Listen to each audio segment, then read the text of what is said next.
রাসূলের প্রাণপ্রিয় ভূমি মক্কা আর মদিনা। এবারের সফরটা আমার কাছে এত বেশি হৃদয় বিদারক লেগেছে। আমি এবার মাদাইনে সালে গিয়ে দেখেছি অনায়াসে খ্রিস্টানরা প্রবেশ করতেছে সেখানে। তাদের ড্রেসে, তাদের ড্রেস আপে নোংরা চরিত্রের মানুষগুলো ছোট খাটো আটো সাটো ড্রেস পরে এই অঞ্চলগুলোতে ঢুকতেছে। আমি দেখে সিদ্ধান্ত আমার কাছে পাকাপোক্ত হয়ে গেল। আল্লাহর নবী একদিন ঘুম থেকে উঠে বললেন, ওয়াইলুন লিল আরব, ওয়াইলুন লিল আরব, ওয়াইলুন লিল আরব। আরবের জন্য ধ্বংস, আরবের জন্য ধ্বংস, আরবের জন্য ধ্বংস। আম্মা জান বললেন, ইয়া রাসূলুল্লাহ, ওয়া ফীনা সালিহুন আনুহলিকু ওয়া ফীনা সালিহুন। আমরা এত নেককার মানুষরা থাকতে আমরা কি ধ্বংস হয়ে যাব? আল্লাহ নবী একটা ছিদ্র দেখালেন, ইয়াজুজ মাজুজের ছিদ্র দেখালেন। দেওয়ালের ভিতরে ছিদ্র হয়ে গেছে। বললেন 1450 বছর আগে নবীজি ইয়াজুজ মাজুজের দেওয়ালের ছিদ্রের কথা বললেন। আল্লাহর নবী বললেন আরবের জন্য ধ্বংস চলে এসেছে। সঙ্গে সঙ্গে আম্মা জান বললেন, এত ভালো মানুষ থাকার পরেও কি আমরা ধ্বংস হয়ে যাব? নবীজি বললেন, হ্যাঁ ধ্বংস হবা। ইদা কাসুরাল খাবাস, খারাপ কাজ যখন বেড়ে যাবে, অন্যায় যখন বেড়ে যাবে, গুনাহের কাজ যখন বেড়ে যাবে, বুঝে নিবা ধ্বংসের সময়টা সন্নিকটে। ঠিক না বেঠি? আজকে মুসলমান বড় একটা কঠিন পরিস্থিতির দিকে আমরা হাঁটছি, বড় একটা কঠিন পরিস্থিতির দিকে আমরা যাচ্ছি। নবীজি বললেন, ওয়াইলুন লিল আরব, ধ্বংস আরবের জন্য। ওয়াইলুন লিল আরব, ধ্বংস আরবের জন্য। শাম দেশের দিকে তোমরা তাকিয়ে থাকবে, যেদিন দেখবে শামের ভিতরে কোনো কল্যাণ নাই, বুঝে নিবে কিয়ামতের সময়টা বড় সন্নিকটে। এমন জগজগ উজ্জ্বল করবে, আর এই উজ্জ্বলতা দেখে নবীজি বলবে, এটাই তো আমার উম্মত। নবী যখন উম্মত বলবে, শাফাত করবে। শাফাতে যিনি ধন্য বানায় জান্নাতি বানায় দিবেন তিনি কে? এখনো জাহান্নামের পথে হাঁটবেন? একটা হাদিস শোনায় দিই শেষমেশ, কষ্ট হবে না তো? নু'মান বিন বাশির থেকে বর্ণিত একটা হাদিস আপনার বিবেককে নাড়াচাড়া দিয়ে দিবে। আর 2 মিনিটের মধ্যেই ইনশাআল্লাহ আমরাও কথা শেষ করে ফেলবো। পড়েন ইনশাআল্লাহ। ইন্নাহু আহলিন নারি আযাবান মান লাহু না'লান, সবচেয়ে সামান্য আযাব হবে জাহান্নামে। মান লাহু না'লান ওয়া শিরাকান মিন নার ইউগলি মিনহা মিনহুমা দিমাগুহু কামা ইউগলিল মিরজাল মা ইয়ারা আন্না আহাদান আশুদ্দা মিনহু আযাবা ওয়া ইন্না লাহু লাহওয়ানুহুম আযাবা। সবচেয়ে কঠিন আযাব হবে। সামান্য একটা জুতা পরায় দিবে জাহান্নামের, ফিতা হবে জাহান্নামী। ওই জাহান্নামের ফিতা, জাহান্নামের জুতা, এটা হবে সবচেয়ে সামান্য আযাব। এই জাহান্নামের ফিতার কারণে মানুষের মাথার মগজগুলা টকবক টকবক করে ফুটতে থাকবে, গলতে থাকবে। ঠিক যেমনি করে চুলার উপরে যেমন পাতিলটা বসায় দিলে পাতিলটা একটু পরে টকবক টকবক টকবক করে ফুটে, সামান্য একটা জাহান্নামের জুতা, সবচেয়ে অল্প আযাব। এই জুতা যখন পরায় দেওয়া হবে, টকবক টকবক করে মাথার মগজগুলা ফুটবে আর গলবে। এটা হলো সবচেয়ে সামান্য আযাব। এই বিষয়টা যদি মাথার ভিতরে নিয়ে আসেন একটা বার, কার জন্য আপনি 5 ওয়াক্ত নামাজ ছেড়ে দিচ্ছেন, সেই জাহান্নামের আযাব কি আপনি সহ্য করতে পারবেন? সামান্য ফিতার আযাব যদি মাথার মগজটাকে টকবক টকবক করে গলায় আপনি কেমন করে সহ্য করবেন? আপনি শুধুমাত্র জুমার নামাজ পড়েন, 5 ওয়াক্ত নামাজ আপনি কেন পড়েন না? জুমার নামাজ যেমন আল্লাহ ফরজ করেছে, 5 ওয়াক্ত নামাজ তেমন আল্লাহ ফরজ করেছে। আপনি নামাজ পড়েন, আপনি নামাজ পড়েন, মনে করেন সূরা কেরাত শুদ্ধ হওয়ার দরকার নাই, এটা আলেম ওলামার কাজ। না না, সূরা কেরাত যে অবস্থায় আছেন শুদ্ধ করা লাগবে, ঠিক না বেঠি? উচ্চারণ হয় না, বারবার চেষ্টা করেন। 80 বছর বয়সে যদি সাহাবী এসে বলতে পারে, ইয়া রাসূলুল্লাহ আল্লিমনি শাইআন মিনাল কোরআন, কোরআনের যে কোনো কিছু আমারে শিখাইয়া দেন, জোরে কোন সুবহানাল্লাহ। আপনার বয়স কত হয়েছে? কোরআন শিখেন, কোরআন পড়েন, এই কোরআনের কাছে আসেন। সামনের পৃথিবী নিশ্চিত নেতৃত্ব দিবে মুসলমানরা, ঠিক না বেঠিক? আল্লাহর হাবিবের সাথ করেন,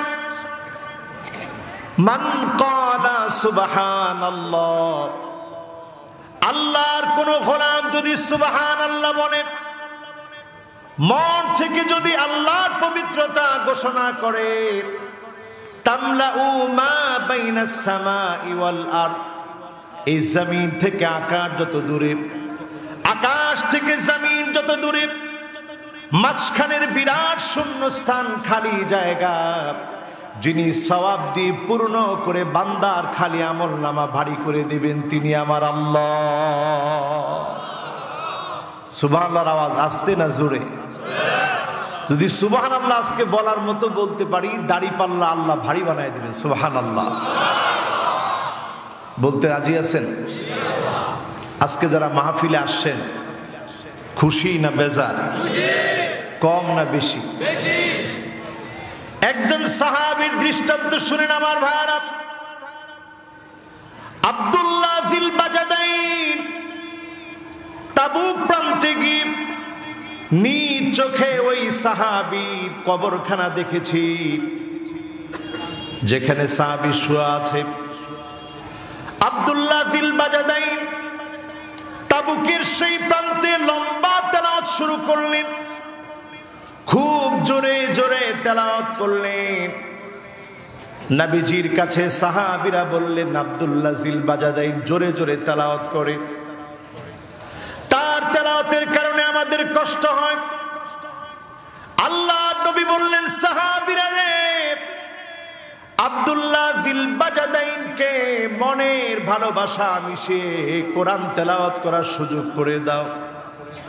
কারণ আব্দুল্লাহ যিল বাজাদাইন ইসলাম যখন গ্রহণ করল, সামান্য 2 টুকরা কাপড় ছাড়া কিছুই আনতে পারে নাই। 2 টুকরা কাপড় নিয়ে এসেছে, লজ্জাস্থান কোন রকমে ঢেকে রাসূলুল্লাহর কাছে হাজির হয়েছে। আল্লাহ নবীর সামনে এসেছে, সামান্য 2 টুকরা কাপড় ছাড়া তেমন কিছু আনতে পারে নাই। আব্দুল্লাহ যিল বাজাদাইন, আব্দুল্লাহ যুল বিজাদাইন এমন একজন সাহাবী ছিল।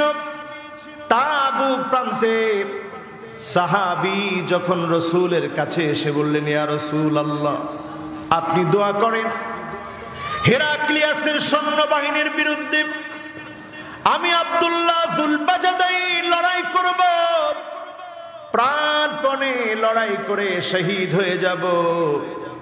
আল্লাহর নবী আল্লাহর কাছে 2টি হাত তুলে বললেন, আল্লাহুম্মা হাররিম দামাহু আলাল মুশরিকিন, আয় আল্লাহ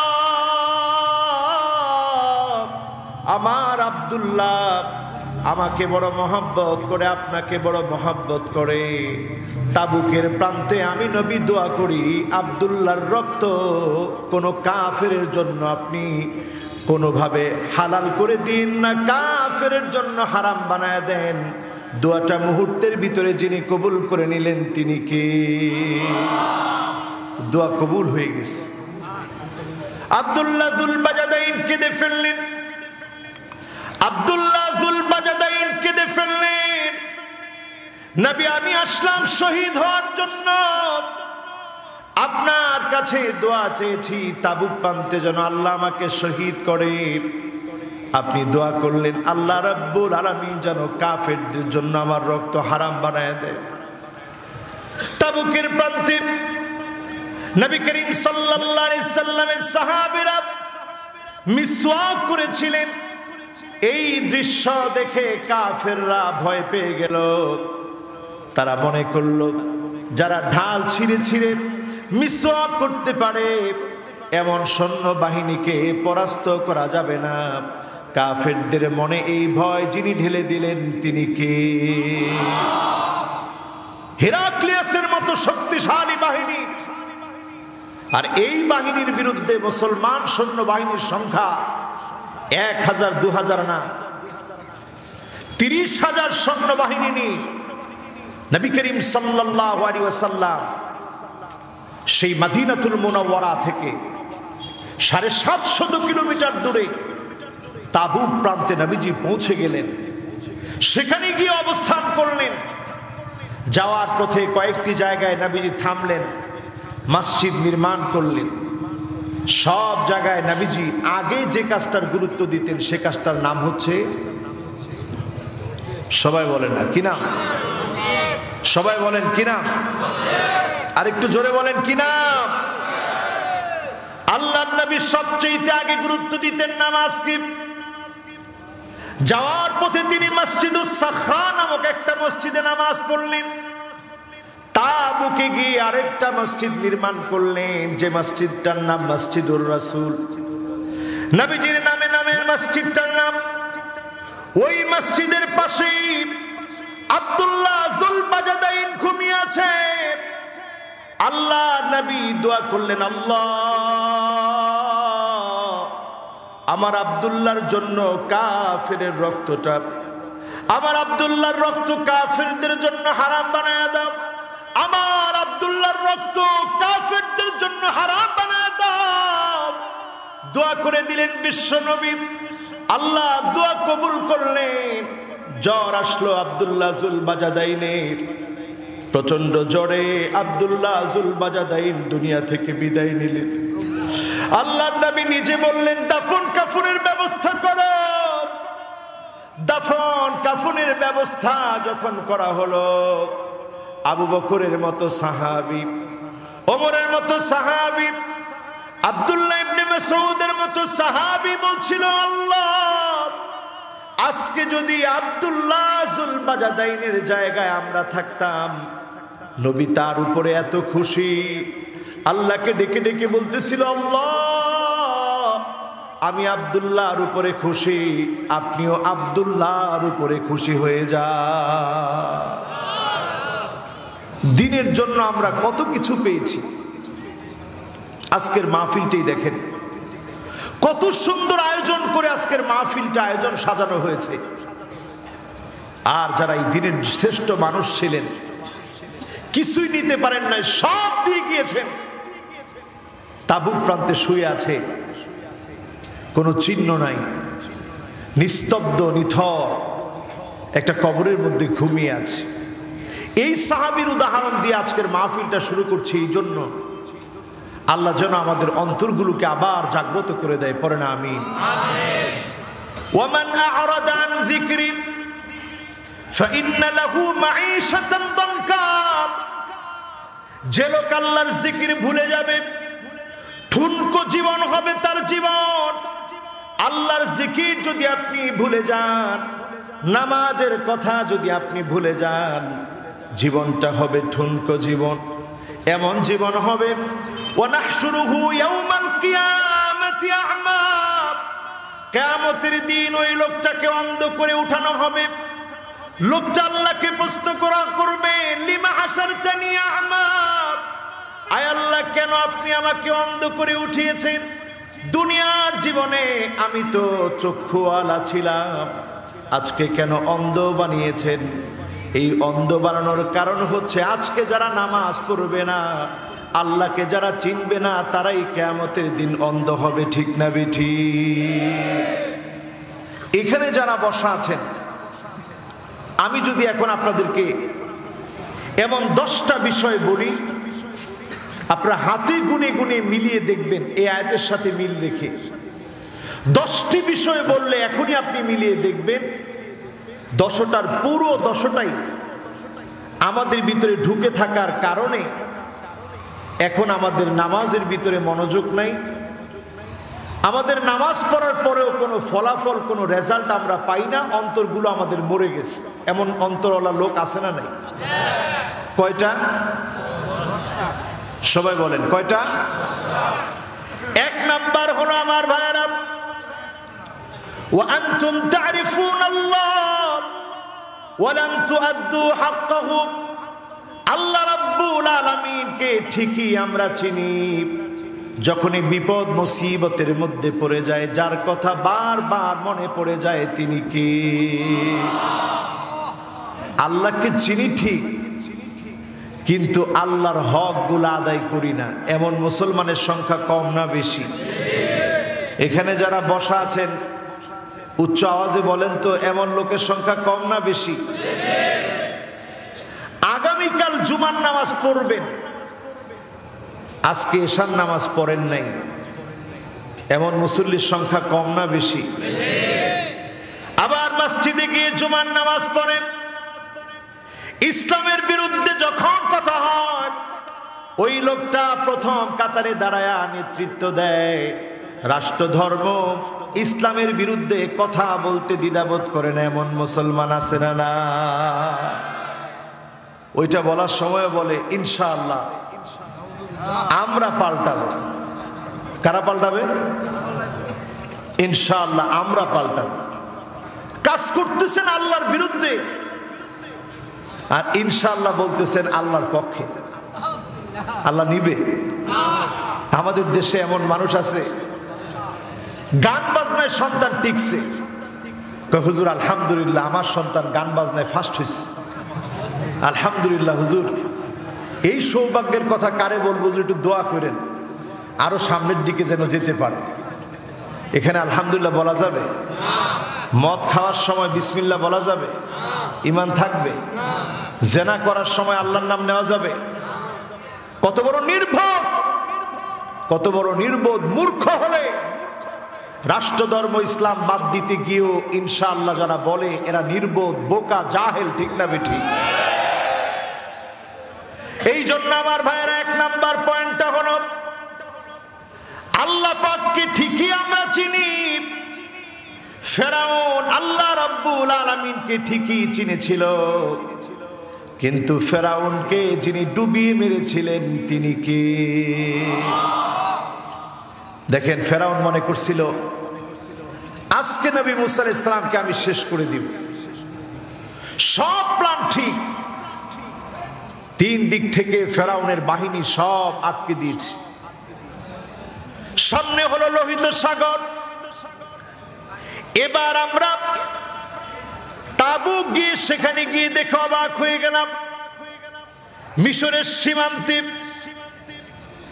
একটি পাহাড় দেখে অভিভূত হলাম, যেখান দিয়ে সমুদ্রের রাস্তা বের হয়েছিল। সামনে পাহাড় পড়েছে, এই পাহাড়কে আল্লাহ রাব্বুল আলামিন দ্বিখণ্ডিত করে দিলেন, রাস্তা বের হয়ে গেল। নবী মুসা আলাইহিস সালাম দিব্যি পার হয়ে গেলেন। আজ পর্যন্ত পাহাড় দ্বিখণ্ডিত হয়, নবী মুসা আলাইহিস সালাম ঠিকই পার হয়ে গেলেন। ফেরাউনের বাহিনীকে সদল বলে যিনি নাস্তানাবুদ করে দিলেন তিনি কি? ফেরাউন ঠিকই কিন্তু কালেমা পড়তে চেয়েছে, ঠিকই শেষমেশ এসে আল্লাহর কাছে ধর্ণা দিয়েছে, কিন্তু যিনি শেষমেশের তওবা কবুল করে না তিনি কি? 2টা সময় তওবা করলে কবুল হবে না। একটা হচ্ছে যখন গ্যারগ্যারানি শুরু হয়, আমাদের মনোহরদির ভাষায় বলে কি শুরু হয়? কি শুরু হয়? গ্যারগ্যারানি কোন সময় শুরু হয়?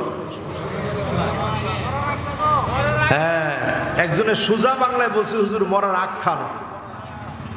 গড় গড় করে যখন আওয়াজ শুরু হয়ে যাবে,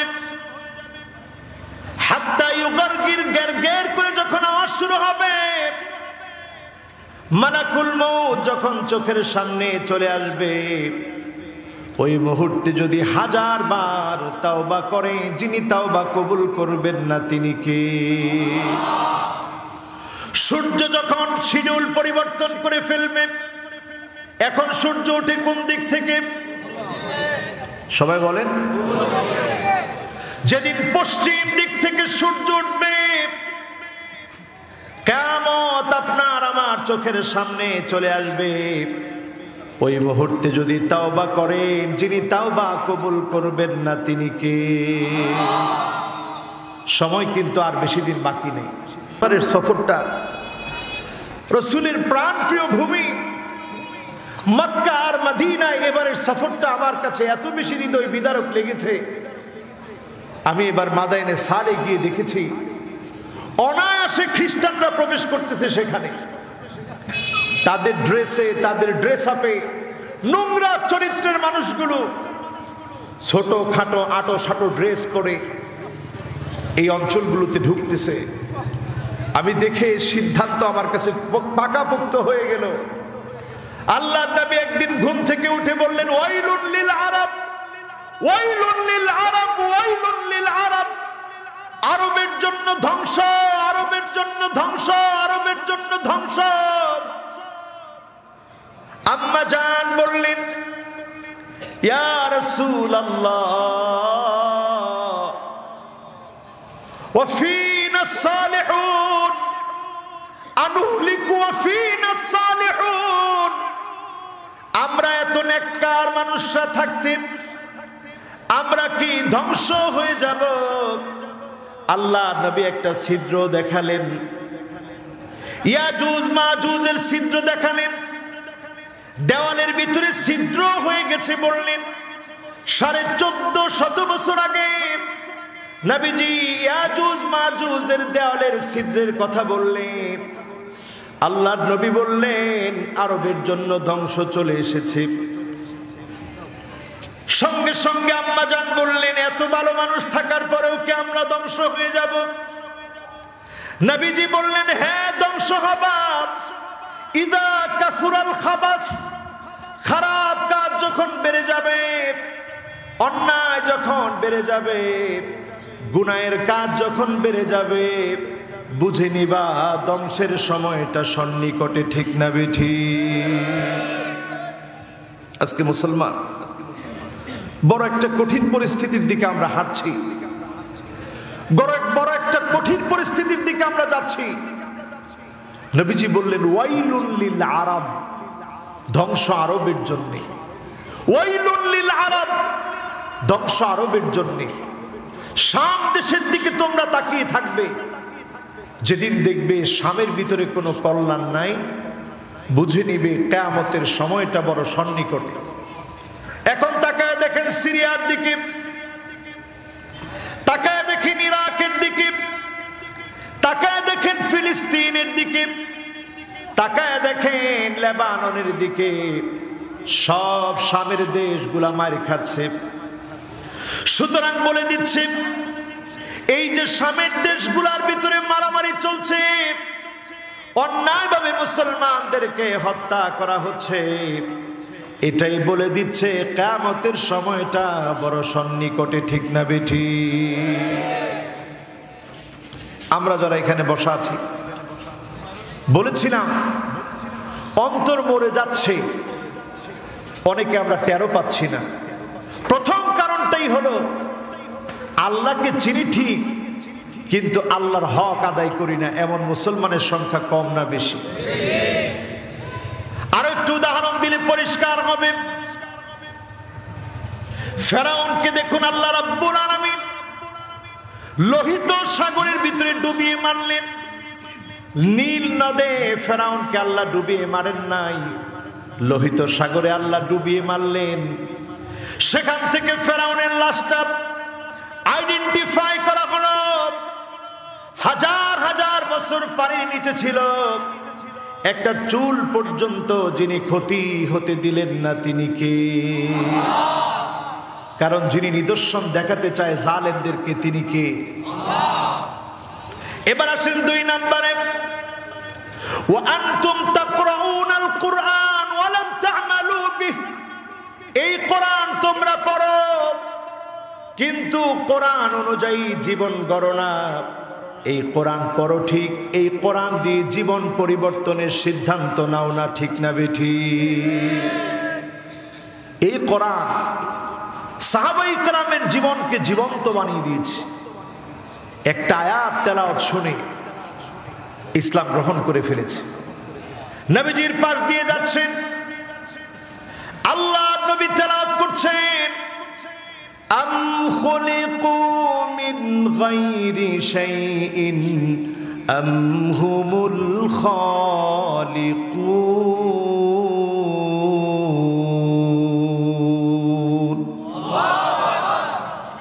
নিজে কি তুমি তোমার নিজেকে বানিয়েছো, নাকি একজন তোমাকে সৃষ্টি করেছে?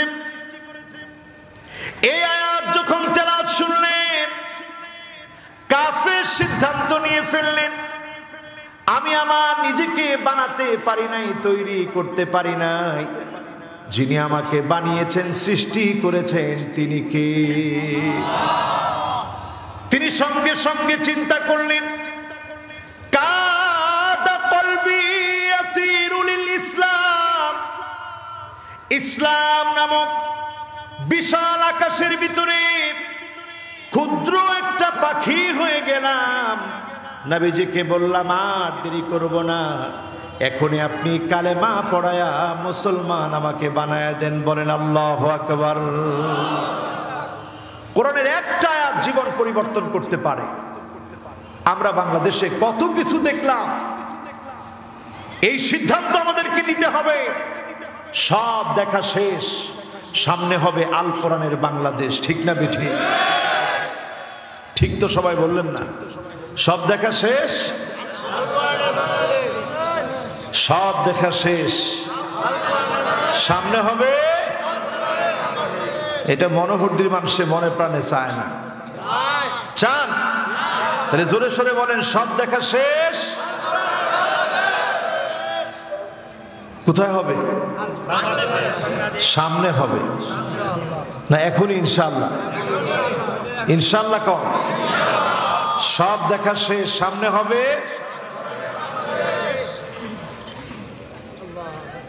আবার আরেকটা বার, এটা আমি জোরালো কণ্ঠে শুনতে চাই। সব দেখা শেষ, সামনে হবে। সব দেখা শেষ, সামনে আমরা দেখতে চাই আল কোরআনের বাংলাদেশ। এটা আমরা চাই তো ইনশাআল্লাহ? আমার ভাইরা, এটা এই জন্য আমরা চাই, কোরআন আমাদেরকে অমুসলিমদের অধিকার শিখিয়েছে। কোরআন আমাদেরকে অমুসলিমদের হক দিতে বলেছে। কোরআন আমাদেরকে এমন মানুষ বানাতে চায়, যেই মানুষেরা প্রতিশোধ পরায়ণ হবে না। মক্কা বিজয়ের দিনে আল্লাহর নবী যদি চাইতেন, কাফেরদেরকে কচু কাটা করতে পারতেন। সেদিন আল্লাহর নবী ক্ষমা করে দিয়েছিলেন, কারণ এই সৌন্দর্য নবীজি কোরআন থেকে শিখেছে, ঠিক না বেঠিক? এই কোরআন দিয়ে যদি রাষ্ট্র চলে, হিন্দুরা ভালো থাকবে না কষ্টে থাকবে? খ্রিস্টানরা ভালো থাকবে না কষ্টে থাকবে? আমাদের দেশে যে কয়জন বৌদ্ধ আছে, ভালো থাকবে না কষ্টে থাকবে? এজন্য কোরআনের কাছে আসা শুরু করেন আমার ভাইরা। কোরআনের কাছে যারা আসবে, কোরআন তাদেরকে ধনী বানায় দিবে। আল কোরআনু গিনান লা ফাকরা বাদাহু ওয়ালা গিনান দুনাহু। এই কোরআন ধনী। এই কোরআনের কাছে যারা আসবে, তাদেরকে যিনি ধনী বানায় দিবেন, তিনি কি? আমাদের বাংলাদেশের ছোট্ট ছোট্ট এক সময় যারা হাফেজ ছিল, হাফেজ নাজমুস সাকিব, দেখেন আল্লাহ তাকে দুনিয়া এবং আখেরাত উভয় জগতে আমরা আশা করছি আল্লাহ ধনী বানায় দিয়েছে, আলহামদুলিল্লাহ। হাফেজ জাকারিয়া, দুনিয়া আখেরাতে আল্লাহ ধনী বানায় দিয়েছে। হাফেজ আব্দুল্লাহ মামুন, দুনিয়া আখেরাতে আল্লাহ ধনী বানায় দিয়েছে। আইনুল আরফিন, দুনিয়া আখেরাতে আল্লাহ ধনী বানিয়ে দিয়েছে। এমন অসংখ্য নাম আছে বাংলাদেশে, যারা বাংলাদেশের প্রতিনিধিত্ব করেছে, সারা বিশ্বের কাছে বাংলাদেশের নামকে উজ্জ্বল করে সমুন্নত করেছে, ঠিক না বেঠিক? আমরা ক্রিকেটারদেরকে লক্ষ লক্ষ টাকা খরচ করে লালন পালন করি, দামি দামি গাড়ি দেই, সম্মান দেই, ইজ্জত দেই। তারা দেশে আসলে রাষ্ট্রীয় সম্মাননা দিয়ে আমরা তাদেরকে রিসিভ করি। বাংলাদেশের পরিচয় যারা সমুন্নত করে হাফেজে কোরআনদেরকে আমরা সম্মান দিতে জানি না, ঠিক না বেঠিক?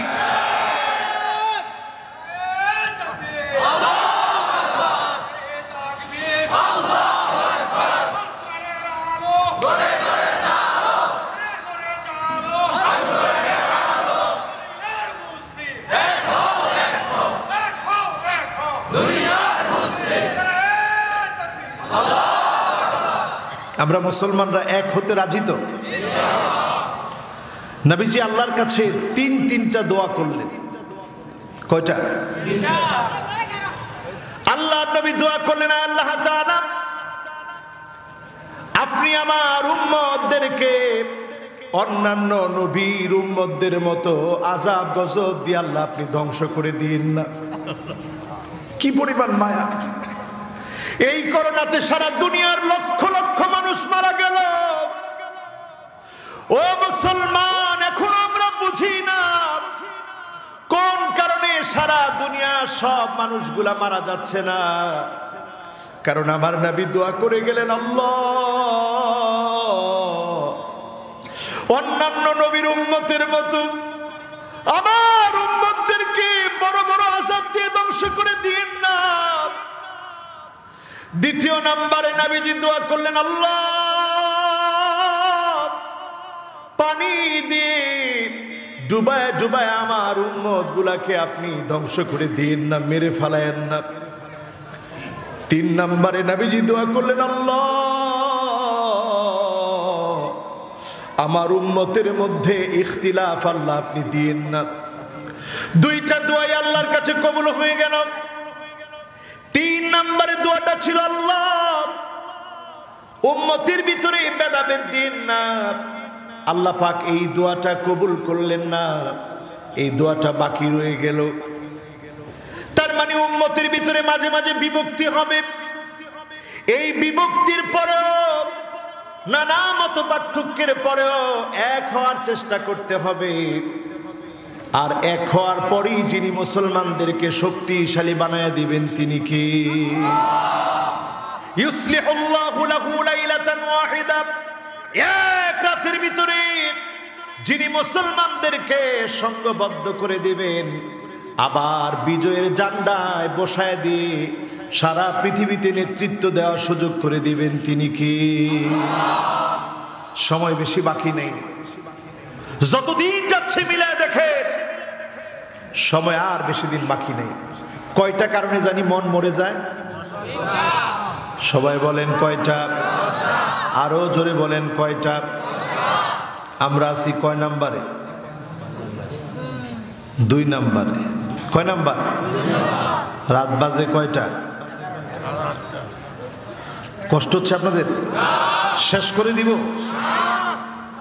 এই মাহফিলে 50% শুনেই কারা কারা চলে যাবেন হাত উঠায় দেখান। একজন হাত উঠেছে, হুজুর আমি মুরব্বী মানুষ, আমারে মাফ করেন, আমি 50% ওয়াজ শুনেই চলে যাব। আপনারা কি থাকবেন ইনশাআল্লাহ? এবার দেখতে চাই 80% শুনে কারা কারা চলে যাব, হাত উঠায় দেখা। এবার হাত উঠেছে 2 জন। হুজুর 50-এ না, কিন্তু 80-তে আমরা আছি, 80% শুনেই চলে যাব। এবার 100% শুনবেন তো ইনশাআল্লাহ? সবাই কিন্তু হাত উঠায় নেয়। একজন মুরব্বী হাত উঠায় নেয় কিন্তু দাঁড়াইছে। উনি কোন পক্ষে? 100% ইনশাআল্লাহ? তাহলে আর বেশিক্ষণ আমরা দেরি করব না, অল্প সময় শেষ করব। বলেন ইনশাআল্লাহ। আমরা কিন্তু জুমাবারে আছি। কি বার? জুমাবারে অলরেডি প্রবেশ করে ফেলছি। কি বার? এই যে আমরা বরকতপূর্ণ সময় আছি আমার ভাইরা, এই বরকতপূর্ণ সময়ে চিন্তা করে দেখেন অন্তরগুলো মৃত হয়ে গেছে। একটা বার যদি চিন্তা করেন অন্তরগুলাকে কিভাবে জাগ্রত করব। আজকের এই মাহফিলটা আয়োজন করা হয়েছে অন্তর জাগ্রত করার জন্য। 3 নম্বরে একটু চিন্তা করেন, হিসাব মিলিয়ে দেখেন ওয়া আনতুম তুহিব্বুনা নাবিয়াকুম, নবীজিকে আমরা ঠিকই ভালোবাসি। ওয়া তারাকতুম সুন্নাতাহু, অধিকাংশ উম্মত নামে মাত্র উম্মত হয়ে নবীজির সুন্নতগুলা বাদ দিয়ে দেয়, ঠিক না বেঠিক? এরকম লোকের সংখ্যা কম না বেশি? নবীজির সুন্নত যারা প্রতিনিয়ত ছেড়ে দিচ্ছেন। 3 নম্বরে হিসাবটা মিলায় দেখেন, নবীজির মুহাব্বতের কথা বলি, ভালোবাসার কথা বলি, নবীজির সুন্নাহ অহরহ ছেড়ে দেই, এমন উম্মতের সংখ্যা এখন সমাজের ভিতরে কম না বেশি? দাড়ি রাখা এটার হুকুম হচ্ছে ওয়াজিব, এই ওয়াজিব তরক করি এমন মুসলমানের সংখ্যা কম না বেশি? এখন আবার ইয়ংদের ভিতরে অনেক দাড়ির সংখ্যা বেশি।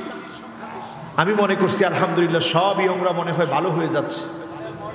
এখন কয়জনে আবার বলতেছে হুজুর এটা হচ্ছে মডেল, এটা বিভিন্ন নায়ক রাখে বিদায় ইয়ংরা রাখতেছে। আহারে মুসলমান, একটাবার চিন্তা করেন আল্লাহর নবী আমাদেরকে কি পরিমাণ ভালোবেসেছেন। একদিন নবীজি প্রশ্ন করলেন, আইয়ুল ঈমানি আজাব, কাদের ঈমানটা সবচেয়ে আশ্চর্যজনক? সাহাবায়ে কেরাম বললেন, ইয়া রাসূলুল্লাহ, ঈমানুল মালায়েকা, ফেরেশতাদের ঈমানটা বড় আশ্চর্যজনক। নবীজি বললেন, কেমন করে ফেরেশতাদের ঈমান আশ্চর্যজনক? ফেরেশতারা সার্বক্ষণিক আল্লাহ রাব্বুল আলামিনের সমস্ত কর্মকাণ্ডগুলো দেখে, পর্যবেক্ষণ করে আল্লাহর সামনাসামনি থাকে। তাদের বিষয়টা আশ্চর্যজনক কেমন করে হবে? ভালো করে বলো, কাদের ঈমান আশ্চর্যজনক? সাহাবীরা বলতেছে, ইয়া রাসূলুল্লাহ, ঈমানুল আম্বিয়া, নবীদের ঈমানটা আশ্চর্যজনক। কোন আল্লাহু আকবার। রাসূল বলতেছে, বললা কি? আউহা ইলাইহিম, তাদের কাছে প্রতিনিয়ত ওহী নাজিল করা হয়, তাদের ঈমান আশ্চর্যজনক হবে কেমনে? এবার সাহাবায়ে কেরামকে আবার প্রশ্ন করলেন, বলো কাদের ঈমান আশ্চর্যজনক? সাহাবায়ে কেরাম বললেন, ইয়া রাসূলুল্লাহ, আমাদের ঈমানটা বড় আশ্চর্যজনক, কারণ আমরা আল্লাহকে না দেখে ঈমান এনেছি, আল্লাহর উপর বিশ্বাস স্থাপন করেছি। নবীজি বললেন, ওয়া আনা ফীকুম, আমি তোমাদের মাঝে আছি, কেমন করে তোমাদের ঈমানটা আশ্চর্যজনক হবে? শুনো, তাদের ঈমানটা আশ্চর্যজনক হবে জীবনে কোনোদিন যারা আমি নবীকে দেখে নাই, না দেখে যারা ঈমান আনলো, না দেখে যারা কালেমা পড়ল। এমন সময় আসবে যারা শুধুমাত্র পৃষ্ঠার ভিতরে কোরআন লেখা পাবে, আর এই কোরআন পড়ে পড়ে যারা ঈমান আনবে তাদের ঈমান বড় আশ্চর্যজনক, তারাই হবে আমার উম্মত। বলেন আল্লাহু আকবার। আদরের সেই উম্মতেরা একটু চিন্তা করেন, নবীজির প্রতি আমাদের মহব্বত আছে, কিন্তু সুন্নত মানার খবর, জোরে বলেন সুন্নত মানার খবর। আরো হিসাব মিলায় নিয়ে যান আমার ভাইরা, ঘরে ঘরে এখন ফিতনা বেড়ে গেছে, দাজ্জালের ফিতনা এখন ঘরে ঘরে আসছে না নাই? মহিলাদের ক্ষেত্রে এই ওয়াজটা আমি বিগত কয়েক বছর করতেছি, আজকেও করি। 1 নম্বরে আন্না, ঘরে ঘরে গিয়ে মিলায় দেখবেন স্ত্রীরা এখন এমন অবস্থা, সব আমার নামে লিখে দাও, তোমার মা বাবার জন্য কিচ্ছু রাখা দরকার নাই, কিচ্ছু করা দরকার নাই, এমন মহিলা এখন আছে না নাই? 2 নম্বরে দেখবেন মান্নানা, কথায় কথায় স্বামীকে খোঁটা দিবে, কথায় কথায় স্বামীকে ছোট করবে। এমন আচরণ যখন আপনারা দেখবেন, মনে করবেন দাজ্জালের ফিতনা ক্রমশ সমাজের ভিতরে বেড়ে যাচ্ছে, ঠিক না বেঠিক? এখন এগুলা কি আছে? এরপরে দেখবেন কান্নানা, কোনো কিছু বললেই শুধু আপনাকে বাবার বাড়ির কথা বলে, এরকম মহিলার সংখ্যা এখন কম না বেশি? এরপরে দেখবেন হান্নানা, খিদমতের কথা টোটালি ভুলে গিয়েছে। আপনার খিদমত কখনো আপনার স্ত্রী করে না, আপনার খেদমত করাটাকে দায়িত্ব মনে করে না। সমাজের অবস্থা যখন এমন হবে আপনি বুঝে নেবেন দাজ্জালের ফিতনা একেবারে সন্নিকটে, ঠিক না বেঠি? এরপরে দেখবেন হাদ্দাকা, আপনি কোনো কিছু কিনে আনলে স্ত্রীর পছন্দ হয় না, সব সময় পছন্দের চোখ অন্য জায়গায়। এমন ঘটনা যখন দেখবেন বুঝে নিবেন কিয়ামতের সময়টা সন্নিকটে, ঠিক না বেঠি? এটাও কি এখন আছে? অহরহ আছে।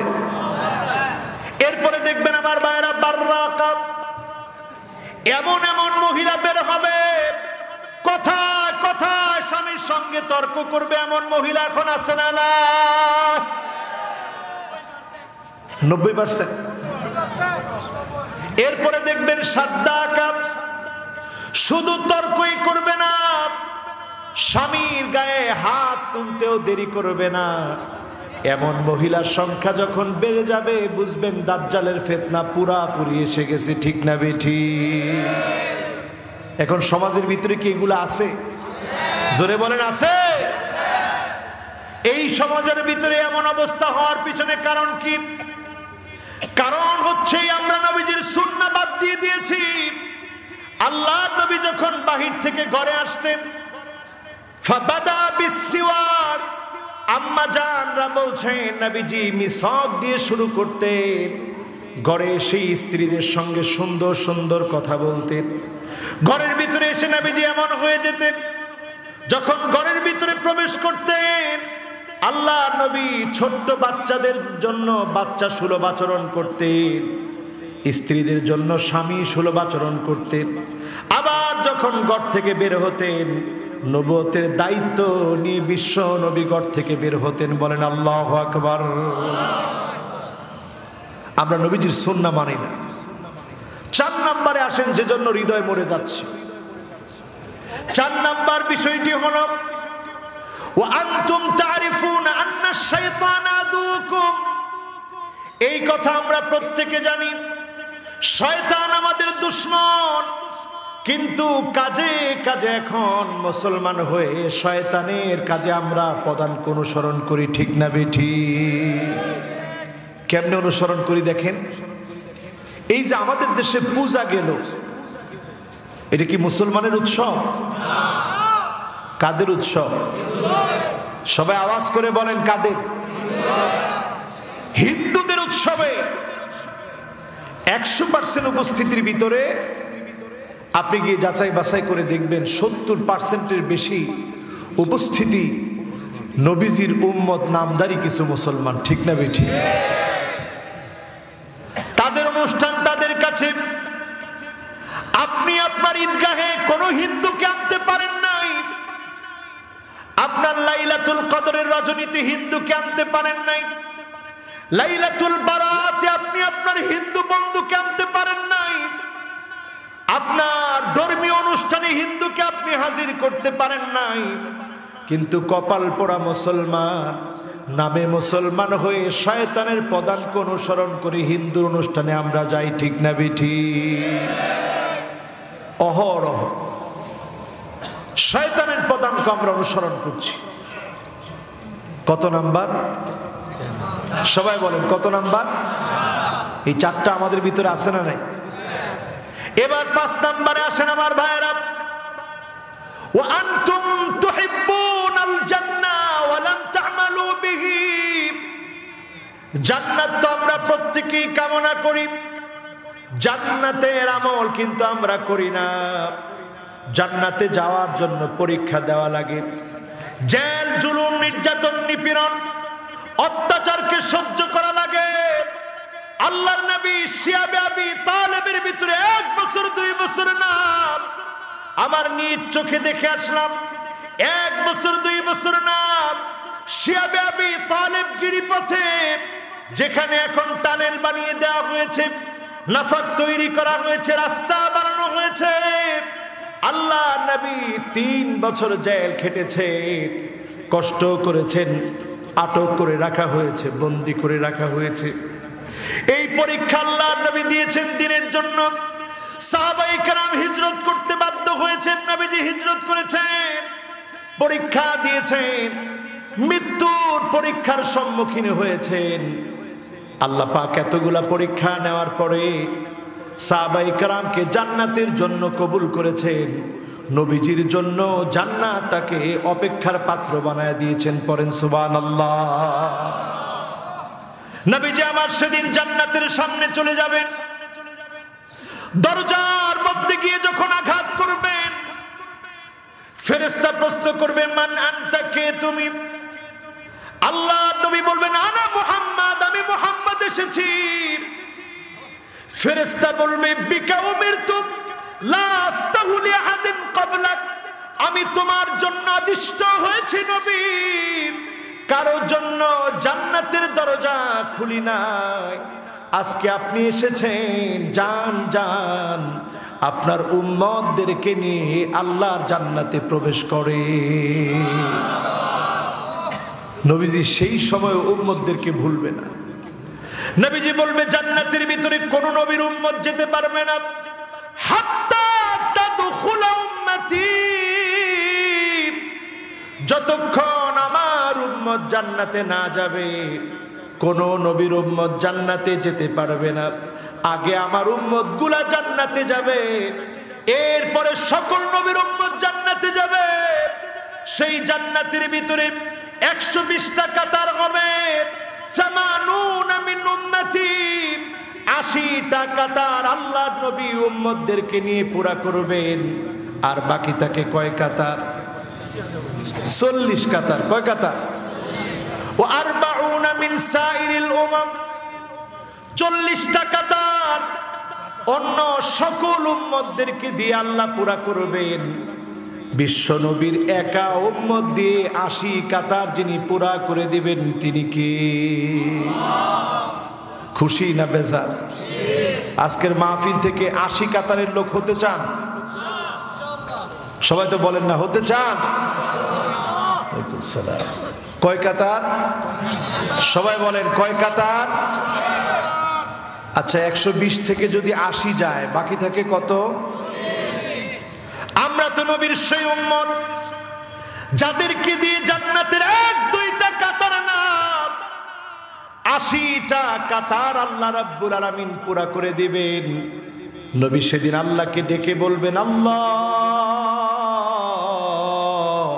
মুকাসিরু বিকুমুল উমাম, ইন্নী মুকাসিরু বিকুমুল উমাম, ইন্নী মুকাসিরু বিকুমুল উমাম। আয় আল্লাহ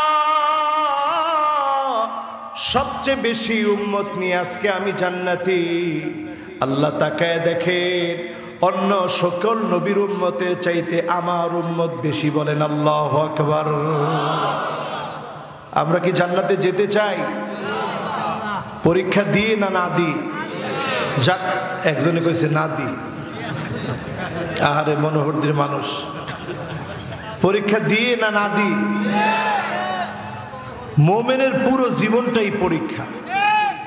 যতক্ষণ মোমেন তার রবের সঙ্গে মিলিত না হচ্ছে প্রত্যেকটা মুহূর্তই মোমেনের জন্য পরীক্ষা স্বরূপ। ঠিক না বেঠি?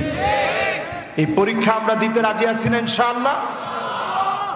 তবে আল্লাহর কাছে বলি আল্লাহ আমাদের ঈমান তো দুর্বল, পরীক্ষা যদি কঠিন হয় আল্লাহ আমরা ফেল করার সম্ভাবনা বেশি। এজন্য আমাদের পরীক্ষাটাকে সহজ বানায় দিন। পরে না আমিন। যেই বছর দেখবেন পরীক্ষাটা খুব কঠিন ওই বছর বোর্ড থেকে বলে দেওয়া থাকে যে প্রশ্ন খুব কঠিন হয়েছে, কাজেই খাতাটা একটু সহজ করে দেখবেন, না হলে ছেলে পেলে সব ফেল করবে, রেজাল্ট খারাপ হয়ে যাবে। আবার যেই বছর দেখবেন পরীক্ষার প্রশ্ন একেবারে সোজা, বোর্ড থেকে বলে দেওয়া থাকে একটু অবশ্যই খাতাটা ভালো করে দেখেন, নাহলে বেশি এ প্লাস চলে আসবে। এটাও আমাদের জন্য সম্মান না হয়ে অসম্মান হবে যে সব এ প্লাস, তাহলে তোর এ প্লাসের দাম নাই। এজন্য আমার ভাইয়েরা পরীক্ষা দেওয়া লাগবে। ঠিক নবী মুসা আলাইহিস সালাম কেমন পরীক্ষা দিয়েছেন, নবী ইব্রাহিম আলাইহিস সালাম কেমন পরীক্ষা দিয়েছেন চিন্তা করেন। ৮৬ বছর পর্যন্ত সন্তান নাই, এরপরে আল্লাহ সন্তান দিলেন। আল্লাহ বললেন নবী ইব্রাহিম সন্তানটাকে রেখে চলে আসো মরু প্রান্তে, যেখানে এখন কাবা, যেখানে এখন টাইলস মোজাইকে ভরা বিশাল মক্কা টাওয়ার। 2030-এর ভিশন নিয়ে যারা স্বপ্ন দেখে, সব জায়গায় 2030-এর ভিশন নিয়ে যারা স্বপ্ন দেখতেছে, এই প্রান্তে রেখে চলে আসতে বলা হয়েছে। নবী ইব্রাহিম আলাইহিস সালাম রেখে চলে আসবেন। হাজার আলাইহিস সালাম ডাক দিয়ে বলেন, প্রাণের স্বামী, কোন কারণে রেখে চলে যাচ্ছে? আমি কি কোনো বেয়াদবি করে ফেলেছি নাকি, কষ্ট দিয়ে ফেলেছি নাকি? নবী ইব্রাহিম আলাইহিস সালাম কোনো কথা বলেন না, সামনের দিকে হেঁটে চলে যাচ্ছেন, কারণ তিনি পরীক্ষা দিচ্ছেন কার সাথে? স্ত্রী আবার একটু ডাক দিয়ে বলতেছে, প্রাণের স্বামী, কোন কারণে রেখে চলে যাচ্ছেন? কোনো কথা বলেন না তিনি। তৃতীয়বার যখন বললেন, আল্লাহু আমারাকা ইয়া ইব্রাহিম, হে নবী ইব্রাহিম, আল্লাহ কি আপনাকে অর্ডার করেছে নাকি? নবী ইব্রাহিম মাথা নাড়িয়ে বললেন, নাম, আল্লাহু আমারানি, এই প্রান্তে রেখে যাওয়ার জন্য যিনি অর্ডার করেছেন তিনি কে? হাজর আলাইহিস সালাম কেমন ঈমান চিন্তা করেন। সামান্য একটু পানি, সেই সময়ে মস্কের ভিতরে পানি রাখা হতো, চামড়াকে দাবাগাত করে সেই চামড়ার তৈরি প্যাকেটের ভিতরে পানি রাখছে, অল্প কয়টা খেজুর। ওই অবস্থায় আম্মা জান হাজারা বলে দিলেন, শোনেন স্বামী, ইযান লা ইউদাইউনি আল্লাহ, এই মরু প্রান্তে আপনি স্বামী আমি স্ত্রী একজন একজনকে ভুলে যেতে পারি, কিন্তু নিঃসন্দেহে যিনি ভুলে যাবেন না তিনি কে? কথাটা আল্লাহর বড় ভালো লেগে গেছে। পানি যখন শেষ, খেজুর যখন শেষ, পানি পানি বলে হাজর আলাইহিস সালাম দৌড়াদৌড়ি করেছে। আজকের দিনেও আপনি উমরা করতে গেলে আপনাকে দৌড়াদৌড়ি করা লাগে। ওই যে আপনি সাফা থেকে দৌড়াদৌড়ি করে মারওয়ার সামনে গিয়ে হাজির হন, মাঝখানে সবুজ বাতি দেওয়া থাকে, ওইখানে একটু জোরে জোরে মানুষেরা দৌড়ায়, কারণ মা পানি পানি বলে দৌড়িয়েছে। এই দৌড়টা যার কাছে ভালো লেগে গিয়েছে তিনি কে? আহারে, পানি পানি বলে মা দৌড়াচ্ছে। আল্লাহ রাব্বুল আলামিন ছোট্ট ইসমাইল আলাইহিস সালামের পায়ের নিচ থেকে পানি দিলেন। পানি যখন চারদিকে প্রবাহিত হয়ে যাচ্ছে, হাজার আলাইহিস সালাম তিনি নিজের ভাষায় বললেন, জমজম, মানে থাম থাম। ওই দিন যদি হাজার আলাইহিস সালাম জমজম না বলতেন, আজকের মক্কা মদিনা খুঁজে পাওয়া যেত না। সব পানির নিচে যিনি তলায় দিতেন তিনি কে? প্রত্যেকটা মিনিটে হাজার হাজার লিটার পানি উত্তোলন করা হচ্ছে জমজম থেকে। বর্তমান বিজ্ঞান গবেষণা করে অবাক, এটা শেষ খুঁজে পায় না। এমন কিছু লেয়ার পেয়েছে বর্তমান বিজ্ঞান খুঁজতে খুঁজতে, তারা অবাক, এই লেয়ার পানির ভিতরে কেমন করে তৈরি হয়েছে। খাদ্যের উপাদান রয়েছে যেই পানির ভিতরে, মাউ জমজম লিমা শুরিবা বিহি, যেই নিয়তে জমজমের পানি খাবেন আল্লাহ নিয়ত পুরা করে দিবে। জোরে কোন সুবহানাল্লাহ। এত দাম কেন এই পানির?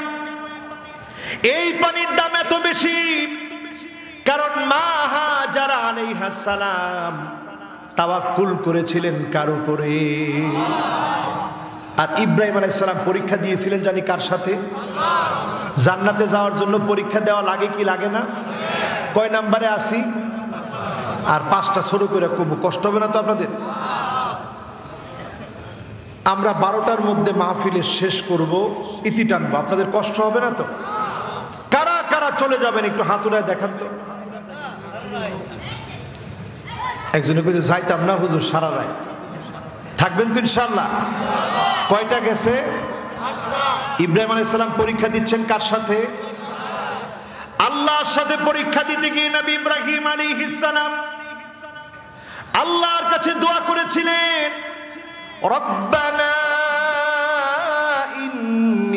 أسكنت من ذريتي بواد غير ذي زرع عند بيتك المحرم ربنا ليقيموا الصلاة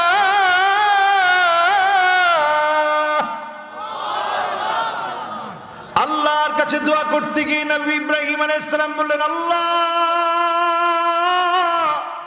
আমার কলিজার টুকরা সন্তানকে রেখে যাচ্ছি আমার স্ত্রীকে রেখে যাচ্ছি আল্লাহ আমি জানি এটা আপনার ঘর এটা পবিত্র কাবা আল্লাহ এই ঘরের সামনে আপনি আমার সন্তান আমার স্ত্রীকে কবুল করে নামাজকে প্রতিষ্ঠা করে দিয়ে রব্বানা লিউকিমুস সালাহ নামাজকে প্রতিষ্ঠা করে দিয়ে নামাজকে প্রতিষ্ঠা করে দিন এই দোয়া যিনি কবুল করে নিলেন তিনি কে আরে মুসলমান স্বচক্ষে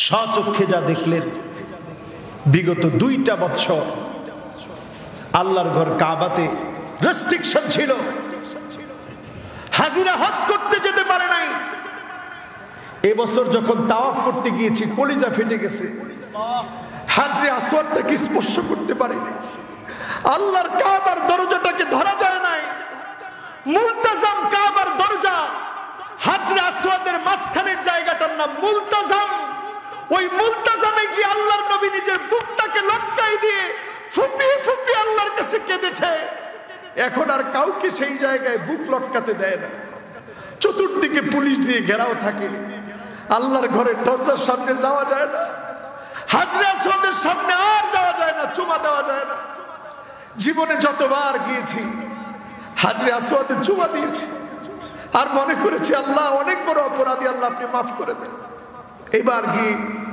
হাজরে আসওয়াদটাকে চুমা দিতে পারিনি কাছেই যেতে পারিনি কাবার দরজার সামনেও যাওয়া যায় না মুলতাজামে বুক লাগানো যায় না রুকনে আমানিতে গিয়ে ফুপিয়ে ফুপিয়ে কান্না করা যায় না মিজাবে রাহমা যেখান দিয়ে বৃষ্টির পানিটা পড়ে ওই জায়গায় মানুষ ফুপায় ফুপায় কান্দে ওই জায়গাতে এখন আর দাঁড়ায় থাকা যায় না মাকামে ইব্রাহিমের সামনে ইব্রাহিম আলাইহিস সালামের পায়ের ছাপ মানুষ দেখে আর কান্দে ওইখানে এখন আর কান্দা যায় না এমনকি হাতেমের ভিতরে এখন নামাজ পড়া যায় না এই যে সময় এখন আসছে এই সময় একটু চিন্তা করেন মুসলমান এরপরও আমরা নামাজ পড়ি না ইব্রাহিম আলাইহিস সালাম দোয়া করলেন রব্বানা লিউকিমুস সালাহ আয় আল্লাহ এই ভূমিতে আপনি একটু নামাজ কায়েম করে দিন আল্লাহ নামাজ কায়েম করে দিলেন এমন কোন মিনিট পাওয়া যাবে না সেকেন্ড পাওয়া যাবে না ইকো সেকেন্ড পাওয়া যাবে না ন্যানো সেকেন্ড পাওয়া যাবে না প্রত্যেকটা ইকো সেকেন্ড ন্যানো সেকেন্ডে আল্লাহর ঘরকে কোনো না কোনো আল্লাহর গোলাম সিজদা করতেছে ঠিক না বেঠি দোয়া কবুল 2 নাম্বার দোয়া করলেন ফাজআল আফিদাতাম মিনান নাসি তাহওয়ি ইলাইহিম কি দোয়া দেখেন আল্লাহ আমার এই সন্তান আর আমার স্ত্রী একা একা থাকবে কেমনে মানুষের ভালোবাসা আল্লাহ আপনি আমার এই পরিবারের প্রতি দান করে দিন বলেন সুবহানাল্লাহ দোয়া করছে কে ইব্রাহিম আলাইহিস সালাম 2 নাম্বার দোয়া এটা 2 নাম্বার দোয়া আল্লাহ মানুষের ভালোবাসা দিয়ে দিন জমজমের পানি যখন উঠতেছে আপনারা আছেন তো ইনশাআল্লাহ জমজমের পানি যখন উঠছে ওই প্রান্তে এখনো গেলে দেখবেন কে কে একটু উমরাহ হজে গেছেন একটু হাত তুলেন তো দেখি উমরাহ হজ করছেন কে কে একটু হাত তুলেন তো দেখি মাশাআল্লাহ বেশ অনেকজন হাত তুলছে আলহামদুলিল্লাহ হাতগুলো নামা আল্লাহ প্রত্যেককে কবুল করুক পড়েন আমিন এখনো ওইদিকে পাহাড় আছে না নাই বলেন ওই অঞ্চলে পাহাড় আছে না নাই আমার ভাইয়েরা ইব্রাহিম আলাইহিস সালাম দোয়া করলেন আয় আল্লাহ আপনি আমার পরিবারের প্রতি মানুষের মহব্বত দিয়ে দিন আল্লাহ যখন জমজমের পানি দিয়েছে জারহুম নামক গোত্র যাচ্ছিলেন, পাখির কিচির মিচির দেখে বুঝতে আর বাকি নেই এই জায়গার ভিতরে নিশ্চয়ই পানি আছে। এসে দেখে ফুটফুটে ছোট্ট বাচ্চা সাথে একজন মহিলা, আর দেরি করে নাই, অনুমতি নিয়ে সেখানে থাকা শুরু করে দিল।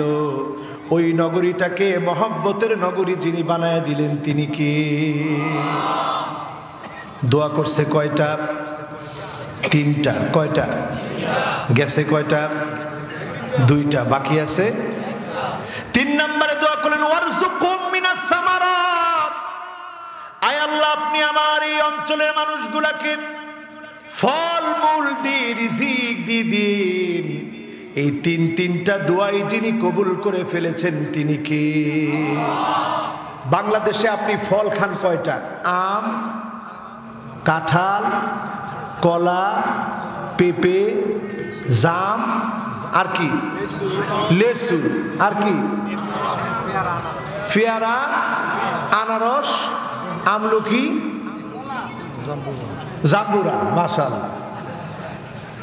অথচ আপনি এমন এমন ফল, বড়ইও খান। আরব দেশে বড়ই গাছ আছে না নাই? কেউ খায় না।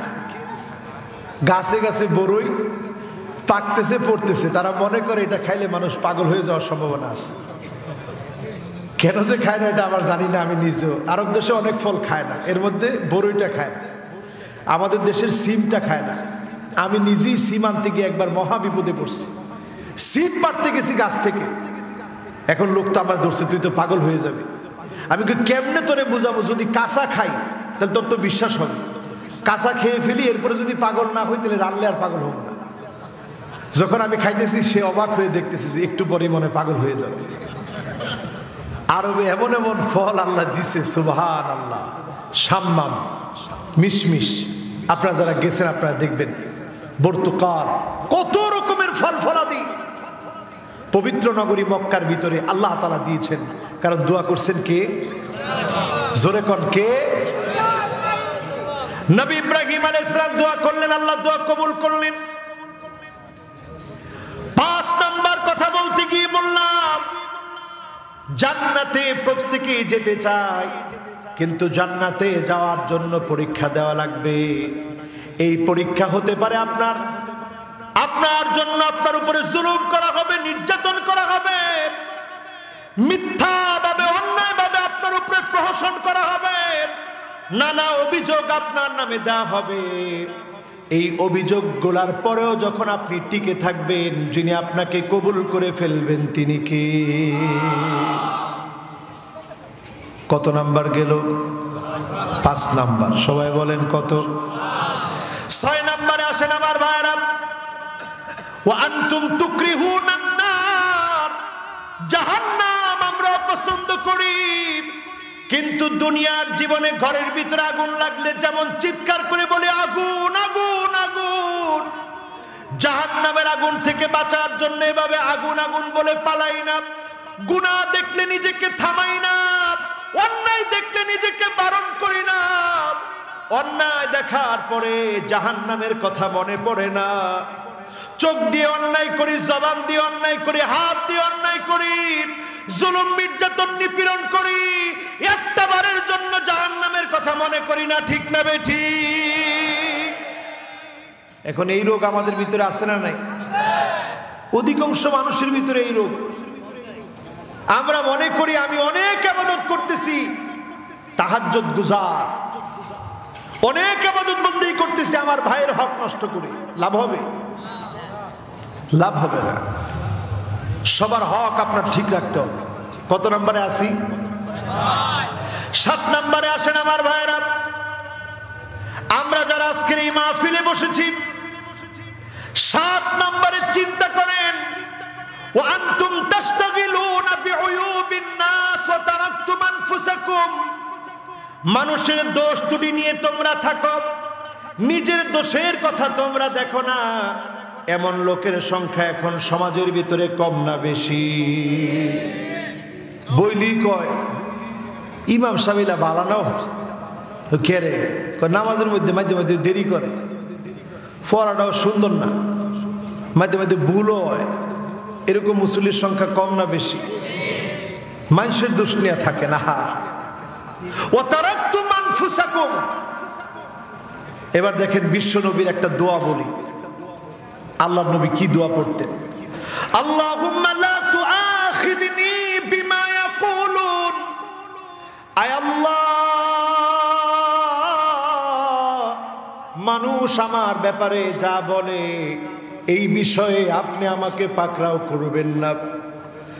আল্লাহুম্মা লা তুআখিযনি বিমা ইয়াকুলুন ওয়াগফির লি মা লা ইয়ালামুন। মানুষ আমার সম্পর্কে যা জানে না, আমার গোপন গোপন বিষয়গুলো আল্লাহ আপনি মাফ করে দেন, আপনি ক্ষমা করে দেন। ওয়াজআলনি খায়রাম মিম্মা ইয়াযুন্নুন। যেই ভালো ভালো বিষয়গুলো মানুষ ধারণা করেছে তার চাইতে বেশি সেরা আপনি আমাকে বানায় দেন। বলেন আল্লাহু আকবার। কি দোয়া! যেগুলো মানুষ জানে না আল্লাহ আপনি মাফ করে দেন। মানুষ যেগুলো বলতেছে আমার ব্যাপারে আল্লাহ আমি তো জানি আমি কি। আয় আল্লাহ, এর চাইতে বেশি ভালো আল্লাহ আপনি আমারে বানায় দেন। সুবহানাল্লাহ বিহামদিহি। এই দোয়াগুলো পড়বেন, মানুষের দোষ দেখার সময় থাকবে না, নিজের দোষ আপনার চোখের সামনে ধরা পড়বে। এরপর আসেন ৮ নম্বরে, ওয়া আনতুম তাকুলুনা নি'মাতাল্লাহ। আল্লাহর নিয়ামত তোমরা খাও, ভক্ষণ করো। ওয়া লাম তাশকুরু লাহু, আল্লাহর শুকরিয়া আদায় করো না। এমন মানুষের সংখ্যা বর্তমান সমাজে কম না বেশি? আগে ধরেন মানুষের বাড়িতে কাজ করত, এখন সুন্দর একটা বিল্ডিং আল্লাহ দিয়েছে, তাহলে শুকরিয়া আদায় করতে হবে কার? না করে আমরা শুধু মানুষের দোষ ত্রুটি তালাশ করতেছি। আমার ভাইরা, এই ৮-এর পরে বাকি থাকে আর কয়টা? আমরা জানি কথা বলবো কয়টা নিয়ে, তাহলে গেছে কয়টা? সবাই বলেন কয়টা বাকি আছে? ৯ নম্বরে আমার ভাইরা, ওয়া আনতুম তারিফুনা আন্নাল মাউতা হাক্কুন। এই কথা আমি আপনি সবাই জানি, একদিন আমার আপনাকে হাজিরা দিয়ে যার কাছে চলে যেতে হবে তিনি কে? মৌত থেকে কেউ বাঁচতে পারবো? আজকে বিমানে আসতেছিলাম আর চিন্তা করতেছিলাম, আজকে না গতকালকে আসতেছিলাম আর চিন্তা করতেছিলাম, এই যে হাজার হাজার ফিট উপর দিয়ে বিমানটা চলছে, এই সফরটা জীবনের শেষ সফর হতে পারে। প্রত্যেকটা মুহূর্তের সফর, চলাফেরা, নড়াচড়া, নিঃশ্বাস জীবনের শেষ নিঃশ্বাস হতে পারে। আমি ফেসবুকে সেদিন একটা ছেঁড়া গামছা দেখলাম, খুব অভিভূত হয়ে ছবিটার দিকে তাকিয়েছিলাম এবং উপরের পড়াগুলো আমি খুব মনোযোগ দিয়ে পড়লাম। ফেসবুকের ওই গামছাটা দিয়ে লেখা ছিল এই কথা, করোনার কারণে বাপ মারা গেছে, সন্তানদের কাছে বাবা শরীর মোছানোর জন্য গামছা চাওয়া হয়েছে। সন্তানেরা চিন্তা করেছে এতদিন যে বাপ আদর করে লালন পালন করল, বাপ করোনা নিয়ে মৃত্যুবরণ করেছে, ভালো একটা গামছা যদি দেই আর ফিরে আসবে না, একটা সেরা গামছা দেই, সেরা গামছার দরকার নাই। যেই জীবন আপনি ঘুরে গেলেন, একটা বার চিন্তা করে দেখেন আপনার জীবনটা সেরা গামছার মতো। একটা সেরা গামছা ছাড়া আপনার মূল্য আর কিছু হয় নাই। সন্তান মূল্য দিয়েছে সেরা গামছা দিয়ে, ঠিক না বেঠি? এটা নিয়ে নিউজ হয়েছে, আমার কথা না। একটা সেরা গামছা দিয়েছে, বাবার শরীর মুছাবে, নতুন একটা গামছাও দেয় নাই, কারণ করোনা হয়েছে। এই গামছা কোনো কাজে লাগানো যাবে না, ভয় পেয়েছে সন্তান, এই গামছা কাজে লাগানো যাবে না। এই গামছাটা যেহেতু কাজে লাগানো যাবে না, সামান্য সেরা গামছা দিয়েছে। আল্লাহ কোরআন কারীমের মধ্যে মানুষকে সজাগ করানোর জন্য বলে দিচ্ছে, ইয়াউমা লা ইয়ানফাউ মালু ওয়ালা বানুন ইল্লা মান আতাল্লাহ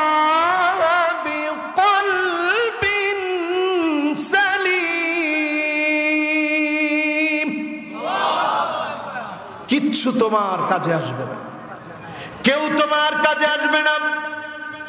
শুধুমাত্র যদি ঈমান নিয়ে নিজে যদি আমল করে আল্লাহর সামনে দাঁড়াতে পারো, যিনি সেদিন তোমার আপন হবে তিনি কে? কেউ আপন হবে না, সব পর হয়ে যাবে। আমরা এটা জানি, বুঝি, করোনা থেকে দেখছি, শিখছি, তারপরেও শিক্ষা নিতে পারিনি। কয়টা গেল? 10 নম্বরে আমার ভাইরা, ওয়া আনতুম তাদফানু মাউতাকুম, জীবনে কত কত দাফন করলেন, কত মানুষকে কবরের দিকে নামায় দিয়ে আসলেন, কিন্তু মুসলমান কপাল পোড়া, কবরে নামায় দিলেন, জানাজার নামাজ পড়লেন, জনপ্রতিনিধি আপনি জানাজার সেখানে দাঁড়ায় জনপ্রতিনিধি কথা বললেন, কিন্তু আপনি একটা বারের জন্য বুঝলেন না সাল্লু ক্বাবলান তুসাল্লা আলাইক, নামাজ পড়ো, নামাজ পড়ো, একদিন তোমার উপরে জানাজার নামাজ দাঁড়ায় যাবে, তুমি একদিন লাশ হয়ে যাবা, আত্মীয় স্বজন তোমাকে কবরে রেখে চলে আসবে, হাত্তা ইয়াসমা সিমাআন আলাই, আওয়াজগুলো আপনি শুনবেন, পায়ের আওয়াজগুলো আপনি শুনবেন, কিন্তু একজনকেও আপনি সঙ্গী হিসাবে আটকায় রাখতে পারবেন না। ঠিক না বেঠিক? আমার ভাইরা, সময়টা কার কখন চলে আসে কেউ আমরা জানি না। মানুষের মতো মানুষ হয়ে বিদায় নেয়। এই মনোবুদ্ধির জন্য মানুষের মতো একজন মানুষ ছিল আল্লামা সুফি আকবর আলী রহমতুল্লাহ আলাইহি। নাম শুনছেন? কথা কন, নাম শুনছেন? কে দেখছেন একটু হাত তুলেন তো দেখি। আল্লাহ, মুরব্বীরা যারা আছেন অনেকে নাম শুনছেন, দেখছেন। আমার দাদা, আমরা এতটা সম্মানিত হতে পারি নাই, দাদাকে আল্লাহ যে সম্মানিত বানিয়েছিল। আমি কয়েকদিন আগে বাইতুল মোকাররম দিয়ে হাঁটছি, হঠাৎ করে একজন বলতেছে, হুজুর আপনার খুব ভক্ত আমি, একটু যদি দোকানে আসতেন। আমি দোকানে গেলাম, জিজ্ঞাসা করলাম আপনাদের বাড়ি কোন জায়গায়? বাড়ি মনোহরদি। আমি বললাম আমারও তো বাড়ি মনোহরদি। মনোহরদি কোন জায়গায়? আমি বললাম মির্জাপুর। মির্জাপুর কোন জায়গায়? সুবিশা হুজুরের বাড়ি। বলতেই লোকটা আমার জড়ায় ধরছে, বলতেছে হুজুর, সুবিশা হুজুর ঢাকায় আসলেই দোকানটায় আসতেন, এখানটায় বসতেন, নামাজের কথা বলতেন, আমার স্ত্রীকে পর্দায় রাখার কথা বলতেন। আমি চিন্তা করলাম, আল্লাহ, মানুষকে আল্লাহ কিভাবে কবুল করে? যাদেরকে কবুল করে তারা মানুষকে বুকে টেনে নেয়, মানুষকে আপন করে নেয়, আপন বানিয়ে নেয়। এ মাটির আরো একজন ছিল মাওলানা কুদরত আলী রহমতুল্লাহ আলাই, হাবিজপুরে বহুত বড় বুজুর্গ আলেম, কারিশা হুজুর রহমতুল্লাহ আলাই, বহুত বড় বুজুর্গ আল্লাহর ওলি ছিল। ইমামউদ্দিন সাহেব হুজুর বহুত বড় বুজুর্গ আল্লাহর ওলি ছিল। এক এক করে বহু বুজুর্গ এই মাটি থেকে চলে গেছে, আমরা কিছু গুনাহগাররা আছি। আজকের এই রজনীতে আমরা দোয়া করতে চাই মন ভরে, আল্লাহ যেন আমাদের হৃদয়টাকে একটু পরিবর্তন করে দেয়, পরে না আমিন। আমাদের ভুলগুলো যেন আল্লাহ শুধরে নেয় আর তৌফিক দেয়, পরে না আমিন। আপনারা আছেন তো ইনশাআল্লাহ? তাহলে 10টা বিষয় আমাদের মধ্যে আছে না নাই? এবার একেবারে 2-4 মিনিটে একটা লোকও এখন আর উঠা যাবে না, আর কোনো বাতাসেরও দরকার নেই। সব শেষে আখেরি কথা, আমার জীবনের শেষ কথা হতে পারে। আমার জীবনের শেষ কথা যদি হয়, আল্লাহ যেন এই কথাগুলোর বিনিময়ে তার এই না লায়েক না খান্দা গোলামকে আল্লাহ যেন মাফ করে দেয়, পরে না আমিন। আসেন আজকে থেকে ওযুটারে আগে ঠিক বানাই। আমার বিষয় দিয়েছিলেন বেনামাজি আযাব কি হবে সেই সম্পর্কে কথা বলছি। বেনামাজিরে ঠিক করতে হলে আগে মন ঠিক করতে হবে। এবার আসেন বেনামাজি ঠিক হবে কেমনে? তার তো ওযুরই ঠিক নেই। ওযুর সময় হাত ধুইতে হয় 3 বার করে, একসাথে না আলাদা আলাদা? আমি বিশ্বাস করি এখানে বসা আছেন 80% লোক একসাথে 3 বারে 2 হাত ধুয়ে ফেলে। কথা সত্য না মিথ্যা? মাশাআল্লাহ। তাহলে এই ভুলটা আমাদের আছে না? আজকে থেকে শুধরে যাব কোন ইনশাআল্লাহ। 2 হাত একসাথে না আলাদা আলাদা? 50 বছর ধরে নামাজ পড়েন, নামাজের স্বাদ পান না। কেমনে স্বাদ পাবেন? 2 হাত আলাদা আলাদা না ধুয়ে একসাথে ধুয়ে ফেললেন। ওযুর এই ভুলটা আমাদের মধ্যে কমন ভুল আছে না নাই? শুরুতে ভুল করলাম কি? বিসমিল্লাহির রহমানির রহিম না বলেই ওযু শুরু করে দিলাম। ওযুর বরকত নষ্ট হয়ে গেল। এমন বরকত শূন্য ওযু দিয়ে নামাজের স্বাদ পাওয়া যাবে নি? জোরে কোন যাবে? বরকত শূন্য ওযু। এরপর মিসওয়াক করলেন না। লাউলা আন্না শুক্কানা উম্মতি লা আমারতুহুম বিসওয়াক ইনদা কুল্লি সালাতিন। যদি কষ্ট হয়ে না যেত, প্রত্যেক নামাজের আগে নবীজি মিসওয়াক করাটাকে আবশ্যক করে দিতেন, তাহলে মিসওয়াক করাটার গুরুত্ব কম না বেশি? ফরজ বানিয়ে দিতেন। কিন্তু অনেকের জন্য কষ্ট হয়ে যাবে, এজন্য রাসূল এটার গুরুত্ব কমান নাই, গুরুত্ব কিন্তু গুরুত্বের জায়গায় আছে। মিসওয়াক করলেন না, বিসমিল্লাহ বললেন না। হাত ধোয়ার সময় 3 বার আলাদা আলাদা ভাবে ধৌত করলেন না। এরপরে আসেন যখন মুখে পানি দেন, কত বড় ভুল করেন দেখেন। আল্লাহর নবী শব্দ চয়ন করলেন মাদমাদা, মানে ভিতরে গড়গড় গড়গড় করে আওয়াজ করা। রমজান মাস ছাড়া সকল সময়ে ওযু করার সময় মাদমাদা করবেন খুব ভালোভাবে, গড়গড় গড়গড় করে আওয়াজ করবেন। আমরা মুখের ভিতরে শুধু পানি দিই, গড়গড় করি না, তাইলে ওযুর হক আদায় হয়? কথা কোন হক আদায় হয়? ভুল নাম্বার কত? ভুল নাম্বার কত?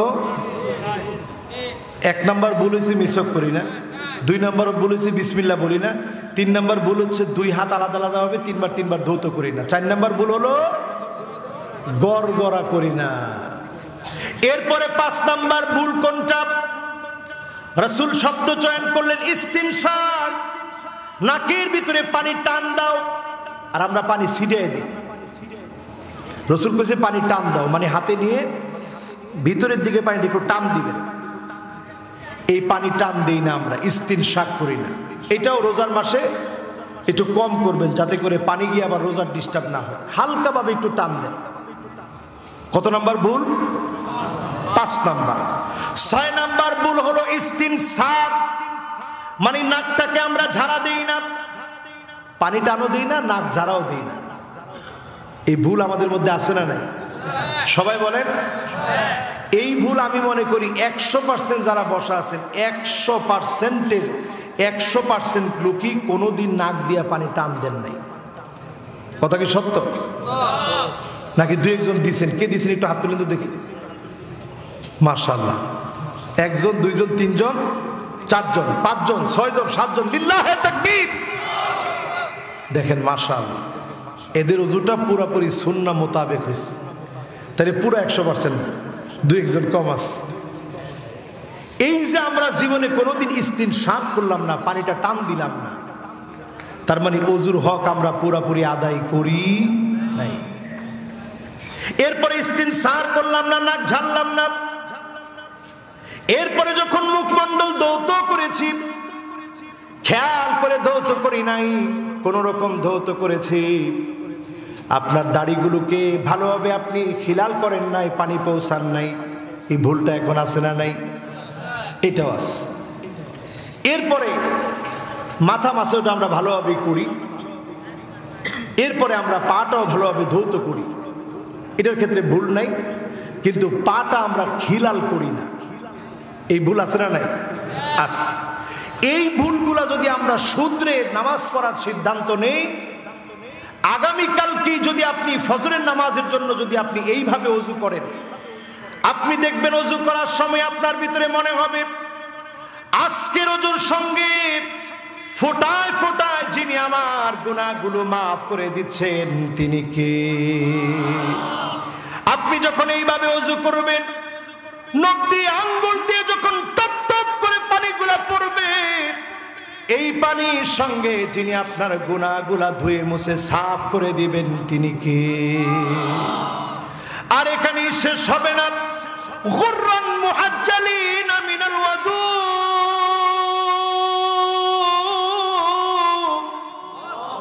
এই অজুর পানিগুলা আপনার সুন্দরী অজু, যত সুন্দর করে আপনি অজু করেছেন এই অজুর পানিগুলার কারণে আপনার আপনার স্ত্রী, আপনার কন্যা, আপনার বোন, আপনার মা, আমার মা বোন, আমার সামনে যারা বসা আছেন প্রত্যেকের চেহারাগুলা এমন জগজগ উজ্জ্বল করবে।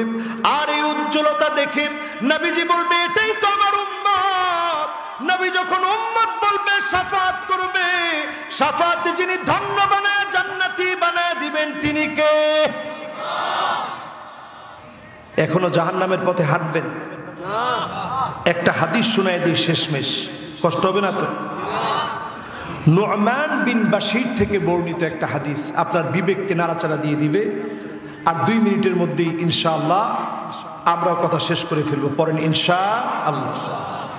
ইন্না হুয়া আহলিন নারি আযাবান মান লাহু না'লান, সবচেয়ে সামান্য আযাব হবে জাহান্নামে। মান লাহু না'লান ওয়া শিরাকান মিন নার ইউগলি মিনহা মিনহুমা দিমাগুহু কামা ইউগলিল মিরজাল মা ইয়ারা আন্না আহাদান আশুদ্দা মিনহু আযাবা ওয়া ইন্না লাহু লাহওয়ানুহুম আযাবা। সবচেয়ে কঠিন আযাব হবে। সামান্য একটা জুতা পরায় দিবে জাহান্নামের, ফিতা হবে জাহান্নামী, ওই জাহান্নামের ফিতা, জাহান্নামের জুতা, এটা হবে সবচেয়ে সামান্য আযাব। এই জাহান্নামের ফিতার কারণে মানুষের মাথার মগজগুলা টকবক টকবক করে ফুটতে থাকবে, গলতে থাকবে। ঠিক যেমনি করে চুলার উপরে যেমন পাতিলটা বসায় দিলে পাতিলটা একটু পরে টকবক টকবক টকবক করে ফুটে, সামান্য একটা জাহান্নামের জুতা সবচেয়ে অল্প আযাব। এই জুতা যখন পরায় দেওয়া হবে টকবক টকবক করে মাথার মগজগুলা ফুটবে আর গলবে। এটা হলো সবচেয়ে সামান্য আযাব। এই বিষয়টা যদি মাথার ভিতরে নিয়ে আসেন একটা বার, তার জন্য আপনি 5 ওয়াক্ত নামাজ ছেড়ে দিচ্ছেন, সেই জাহান্নামের আযাবকে আপনি সহ্য করতে পারবেন? সামান্য ফিতার আযাব যদি মাথার মগজটাকে টকবক টকবক করে গলায়, আপনি কেমন করে সহ্য করবেন? আপনি শুধুমাত্র জুমার নামাজ পড়েন, 5 ওয়াক্ত নামাজ আপনি কেন পড়েন না? জুমার নামাজ যেমন আল্লাহ ফরজ করেছে, 5 ওয়াক্ত নামাজ তেমন আল্লাহ ফরজ করেছে। আপনি নামাজ পড়েন, আপনি নামাজ পড়েন, মনে করেন সূরা কেরাত শুদ্ধ হওয়ার দরকার নাই, এটা আলেম ওলামার কাজ। না না, সূরা কেরাত যে অবস্থায় আছেন শুদ্ধ করা লাগবে, ঠিক না বেঠি? উচ্চারণ হয় না, বারবার চেষ্টা করেন। 80 বছর বয়সে যদি সাহাবী এসে বলতে পারে ইয়া রাসূলুল্লাহ আল্লিমনি শাইআন মিনাল কোরআন, কোরআনের যে কোনো কিছু আমারে শিখাইয়া দেন, জোরে কোন সুবহানাল্লাহ। আপনার বয়স কত হয়েছে? কোরআন শিখেন, কোরআন পড়েন, এই কোরআনের কাছে আসেন। সামনের পৃথিবী নিশ্চিত নেতৃত্ব দিবে মুসলমানরা, ঠিক না বেঠিক? এটা আমাদের জরিপ না, পিআরসি জরিপ করে বলছে 2070 পর্যন্ত যদি পৃথিবী টিকে, 2070 পর্যন্ত যদি পৃথিবী টিকে, মুসলমানের বিজয় বিপ্লব কেউ আটকাতে পারবে না, পারবে না এবং পারবে না, ঠিক না বেঠিক?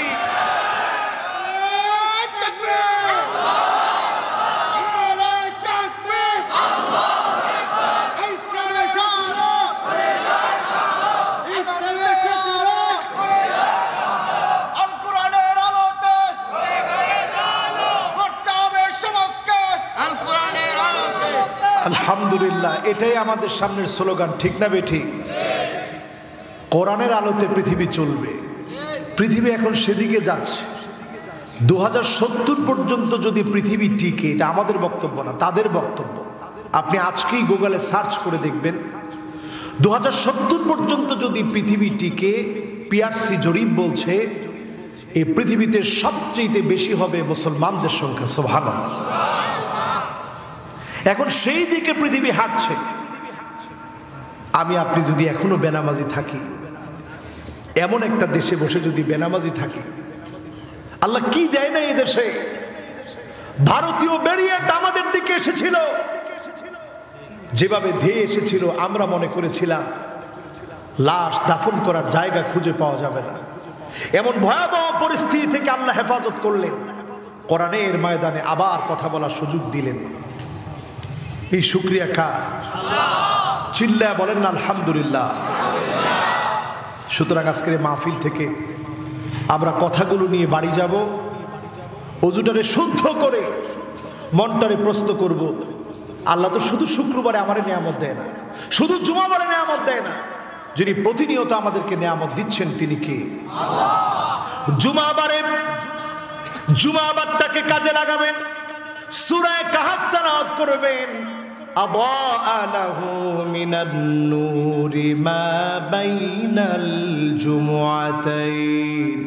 এক জুমা থেকে আরেক জুমা পর্যন্ত দাজ্জালের ফিতনা থেকে মুক্ত করে যিনি কবুল করবেন তিনি কে?